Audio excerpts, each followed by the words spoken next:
नमस्कार, स्वागत है आपका वन इंडिया हिंदी की चुनाव एक्सप्रेस में और मैं हूं राजेश शर्मा। ये चुनाव एक्सप्रेस आपके लिए लेकर आई है लोकसभा चुनाव 2024 की गहमा गहमी से जुड़ी खास खबरें। आइए देखते हैं आज की चुनाव एक्सप्रेस में क्या खास है। लोकसभा चुनाव के बीच दिल्ली में मचे सियासी घमासान के बीच दिल्ली कांग्रेस पद से अरविंदर सिंह लवली के इस्तीफे के बाद से ही कांग्रेस को तलाश थी एक ऐसे दिग्गज की जो राजधानी की कमान अपने हाथों में ले सके।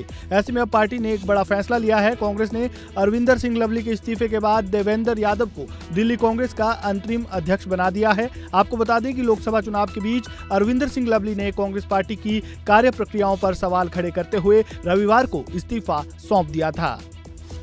कांग्रेस पार्टी में स्वागत करता हूं और उम्मीद करता हूं कि आपके इस फैसले से निश्चित ही जो हमारी उत्तराखंड की राजनीति में एक ऐसा महत्वपूर्ण चेहरा आज हमारे साथ में जुड़ा है। लोकसभा चुनाव के बीच सोशल मीडिया पर गृह मंत्री अमित शाह का एक वीडियो जमकर वायरल हो रहा है, जिसमें वह SC, ST और OBC के आरक्षण को खत्म करने की बात करते दिख रहे हैं। दरअसल इस वीडियो को लेकर कई फैक्ट चेक हुए, जिसमें यह दावा झूठा साबित हुआ। इसमें वीडियो को एडिटेड बताया गया है। दिल्ली पुलिस ने CM रेवंत रेड्डी को 1 मई को पूछताछ के लिए बुलाया है। इसके साथ ही दिल्ली पुलिस ने यह भी साफ किया है कि गृह मंत्री के वीडियो के मामले में जिस तरह से रेवंत रेड्डी की संलिप्तता है, उससे पूछताछ के लिए बुलाना जरूरी है।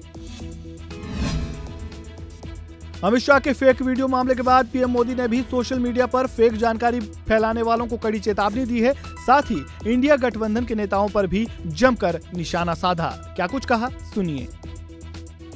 मोदी दिन रात काम करता है आपका जीवन बदलने के लिए, आपका जीवन बदलने के लिए दिन रात एक कर देता। और ये इंडिया गाड़ी वाले मोदी को बदलने में पूरी ताकत लगा रहे हैं। मैं आपका जीवन बदलना चाहता हूं तो मुझे बदलना चाहते हैं। जिनके घोटाले मैंने रोके हैं वो मोदी पे गुस्सा करेंगे, ये बहुत स्वाभाविक है। वो मोदी को गालियां देते फिरेंगे, अनगिनत झूठे आरोप लगाएंगे और आजकल ये दिन रात मोदी को गाली देने में लगे हैं। देश के लिए क्या करेंगे, उसके लिए कुछ नहीं है। मोदी को मारो, मोदी को पीटो, मोदी को गाली दो। और ये लोग आपको कैसे कैसे डरा रहे हैं। कभी कहते हैं मोदी आया तो लोकतंत्र चला जाएगा, कभी कहते हैं मोदी आया तो संविधान को खत्म कर देगा, आरक्षण छीन लेगा। ऐसा झूठ बोलने की जरूरत क्या पड़ गई भाई आपको? क्या आपके पास सच बोलने के लिए कोई जगह नहीं बची?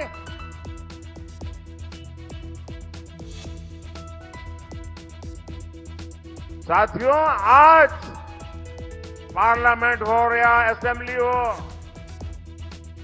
SC, ST, OBC सबसे ज्यादा MLC बीजेपी NDA के, सबसे ज्यादा MLA बीजेपी NDA के, सबसे ज्यादा MP बीजेपी NDA के। अब उनको लगा ये भी चले गए कि आज इसलिए दलित, आदिवासी, पिछड़े कि हमारा समर्थन इसलिए कर रहे हैं कि हम जी जान से उनके कल्याण के लिए खप रहे हैं। अब इनकी हालत ये है कि झूठ नहीं चलता है तो हमारे चेहरा उसको उपयोग करके, आर्टिफिशियल इंटेलिजेंस का उपयोग करके उनकी मोहब्बत की दुकान में फेक वीडियो बिकने लगे हैं। ये फेक वीडियो बना रहे हैं। मोदी के भाषण को मोदी की आवाज को उपयोग करके नई नई चीजें गढ़ रहे हैं। कांग्रेस पार्टी से कंगालियत पर पहुंच गई है। उसको पराजय का भय इतना सता रहा है। और कांग्रेस वाले लिख लो, आप लाख कोशिश करो, मुझे बताइए भाई, हमारे देश में किसी भी पार्टी को सरकार बनानी है तो 272 से ज्यादा सीटें चाहिए कि नहीं चाहिए? किसी को भी बहुमत चाहिए तो 272 से ज्यादा सीटें चाहिए कि नहीं चाहिए? ये इनका पूरे गठबंधन में एक भी पार्टी नहीं है जो 272 से ज्यादा चुनाव लड़ती हो।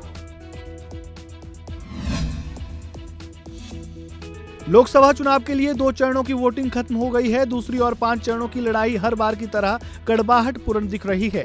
इस बीच महाराष्ट्र में संजय राउत का एक बयान सामने आया है जिसमें उन्होंने पीएम मोदी पर बड़ा हमला किया है और कहा कि उनकी आत्मा भटक रही है। उनका महाराष्ट्र से कोई लेना देना नहीं है। ये आत्मा जो मोदी जी की भटक रही है, ये बीजेपी का शमशान बनने जा रहा है। उन्होंने कहा कि बीजेपी का अगर कहीं अंतिम संस्कार होगा तो महाराष्ट्र में होगा, आप देख लीजिए। लोकसभा चुनाव में रैलियों और चुनावी जनसभाओं का दौर भी जारी है। इसी कड़ी में प्रधानमंत्री मोदी की 3 मई को पश्चिम बंगाल के वर्धमान में एक चुनावी जनसभा होनी है, लेकिन ममता बनर्जी सरकार ने इस रैली को मंजूरी नहीं दी है, जिसे लेकर अब बीजेपी नेता आग बबूला हो गए हैं। बीजेपी नेता दिलीप घोष ने बड़ा दावा करते हुए कहा कि वर्धमान में 3 मई को पीएम मोदी की होने वाली रैली को बंगाल सरकार जानबूझकर परमिशन नहीं दे रही है। इसके साथ बीजेपी नेता दिलीप घोष ने कहा कि पीएम मोदी 3 मई को जनता को संबोधित करने वाले हैं। स्थानीय नेताओं ने इसके लिए मैदान भी चुने थे, लेकिन ममता सरकार की तरफ से रैली करने की इजाजत नहीं दी गई है और ऐसे में अगर रैली करने की इजाजत नहीं दी जाती है तो बीजेपी इसके खिलाफ कोर्ट जाने को मजबूर हो जाएगी। तेलंगाना के पूर्व मुख्यमंत्री के चंद्रशेखर ने कांग्रेस पर बड़ा हमला बोला है और कहा कि इस बार के लोकसभा चुनाव में हम बहुत बड़ी जीत हासिल करने वाले हैं। तेलंगाना के लोग कांग्रेस से त्रस्त हो चुके हैं। सुनिए। कितना सपना आपने पूरा किया और कितने सपने आपके अंदर अभी बाकी बचा है जो आप तेलंगाना के लिए करना चाहते हैं? 100% तेलंगाना मेरा सपना था, तेलंगाना अलग राज्य बनना, और उसको बना लिया मैंने। अच्छा काम चल रहा था। खैर कांग्रेस के अंधाधुन बयानों से, अंधाधुन आश्वासन से लोग थोड़ा गुमराह हो गए, लेकिन अब वो रियलाइज हो गए, बिल्कुल रियलाइज हो गए, एकदम फ्रंट है। अब तो निकालना चाहते, गुस्सा इतना निकालना चाहते थे। आप खुद देखेंगे इस पार्लियामेंट चुनाव में 100% हमको बहुत अच्छे परिणाम मिलेंगे। 17 में कितने, 17 में कितने? कम से कम 12 तो जीतेंगे। एक आप देख लेना। तो मुख्यमंत्री के लिए बड़ी दिक्कत हो जाएगी। वो किसको क्या दिक्कत होगा हमको जान नहीं है, लेकिन तेलंगाना जनता के लिए अच्छा होगा।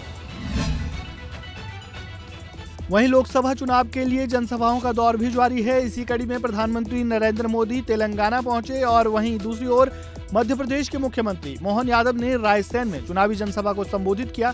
क्या कुछ कहा, सुनिए। कांग्रेस कहीं भी हो, उसकी पॉलिटिक्स के 5 निशान होते हैं, उसके पंजे जैसे 5 निशान हैं। पहला, झूठे नारे, झूठे वादे। दूसरा, वोट बैंक की राजनीति। तीसरा, माफियाओं, अपराधियों को बढ़ावा। चौथा, परिवारवाद। और 5वां, करप्शन। इन 5 निशानों से मिलकर कांग्रेस का पंजा बनता है। अब तेलंगाना में भी लोग कांग्रेस के इस पंजे को महसूस कर रहे हैं। पहला वोट दिया आपने नरेंद्र मोदी जी को देश में आतंकवाद समाप्त करने के लिए, देश में सुशासन करने के लिए, और ये हमारे लिए सौभाग्य की बात है कि लगातार सीमाओं पे जिस ढंग से आक्रमण होते थे, हमारे सैनिकों के सर काट ले जाते थे, लेकिन मनमोहन सिंह सरकार वही जो 55-70 साल से कहते आए थे, हम क्या करें, इसमें पाकिस्तान का हाथ है, पाकिस्तान से हो रहा है, पाकिस्तान से हो रहा है। जैसे ही नरेंद्र मोदी जी की सरकार बनी और नरेंद्र मोदी जी की सरकार बनने के बाद बालाकोट की घटना में हमारे 100 सैनिकों पे वार हुआ, और जैसे 100 सैनिकों पे वार हुआ नरेंद्र मोदी 56 इंच वाले सबके बीच आए और उन्होंने कहा कि पाकिस्तान को बहुत बड़ी कीमत चुकाना पड़ेगी। और पहली बार ऐसा हुआ है कि देश का प्रधानमंत्री जो बोलता है वो करके दिखाता है। हमने सबने देखा डंके की चोट पाकिस्तान को घर में घुस के एक बार नहीं 2-2 बार मार के दिखाया कि नहीं दिखाया। ये होता है 56 इंच के सीने वाला और लोकतंत्र को गौरवान्वित करने वाला नेता। आज के इस दौर में पहला वोट हमने देश की सुरक्षा के लिए मांगा। तो चुनाव एक्सप्रेस में फिलहाल इतना ही, फिर लौटेंगे नई खबरों के साथ इसी रफ्तार से। वन इंडिया हिंदी को सब्सक्राइब, लाइक, शेयर करना बिल्कुल भी ना भूलें और बेल आइकन को जरूर दबाएं। धन्यवाद।